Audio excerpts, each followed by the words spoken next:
हम, हमें मारो, गोली मारो, अमित शाह कहाँ गए, गोली मारो, अमित शाह हाय हाय, एंटी मनोज हाय हाय। अस्सलामुअलैकुम दोस्तों, उम्मीद है कि आप सब ठीक होंगे, काफी अच्छे से होंगे।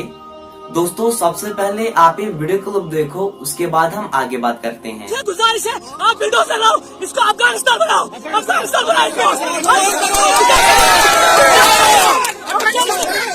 हम जाएंगे कहाँ, कहाँ जाएंगे हम, हमें मारो, गोली मारो, अमित शाह कहाँ गए, गोली मारो, अमित शाह हाय हाय, एंटी मनोज हाय हाय।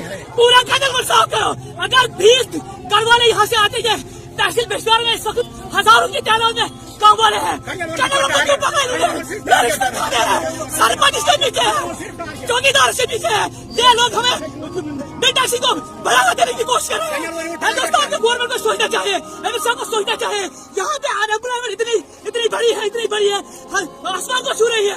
इसके साथ हजारों की तादाद में घर वाले जुड़े हैं। ये हमको क्रश करना चाहते हैं। इनसे गुजार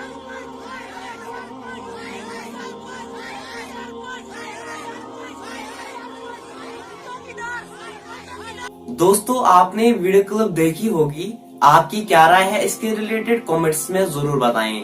चलो दोस्तों मिलते हैं किसी नई वीडियो में, तब तक के लिए अपना ख्याल रखिएगा। अल्लाह हाफिज।